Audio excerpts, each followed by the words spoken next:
Ningependa kuzungumzia kuhusu upandikizaji wa figo ambao tunaita upandikizaji wa figo. Hii ina aina mbili: upandikizaji wa figo kutoka kwa mtoaji hai aliyehusiana na upandikizaji wa kiungo kutoka kwa mtoaji aliyefariki. Zote mbili zina faida nyingi. Kwa hivyo kwa ujumla, wakati mgonjwa ni kijana, kama vile una mpokeaji kijana katika kundi la umri wa miaka 18 hadi 60 au 65, upandikizaji wa figo unatoa ni chaguo bora kwa wagonjwa kama hao wenye ugonjwa wa figo katika hatua ya mwisho, tunachokiita ESC. Tunahitaji wafadhili kwa madhumuni haya na tunafuata sheria za jumla za uhamishaji damu, kama vile ulinganifu wa kundi la damu ni muhimu sana. Kisha tunafanya vipimo kadhaa ili kuhakikisha kuwa mtoaji yuko salama na mpokeaji yuko salama. Hatuchezi kamari na mtoaji. Kwa ujumla, matokeo ya upandikizaji wa figo kutoka kwa mtoaji hai aliyehusiana ni mazuri.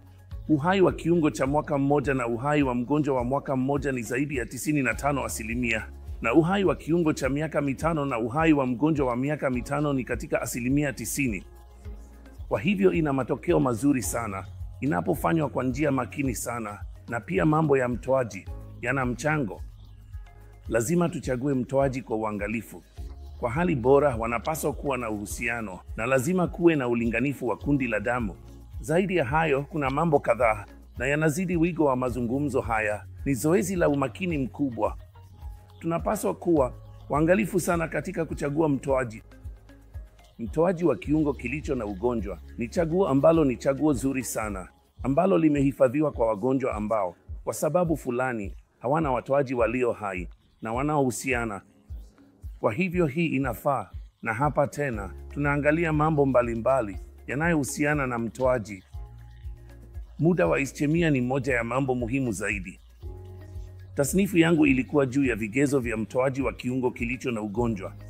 Kwa hivyo muda wa ischemia, kadri upandikizaji unavyokuwa mapema, uvunaji wa figo, kiungo kilichovunwa kinapandikizwa, matokeo yanapaswa kuwa bora. Hapa tunaangalia utangamano wa kundi la damu na upimaji wa msalaba, tunachokiita upimaji wa msalaba wa CT.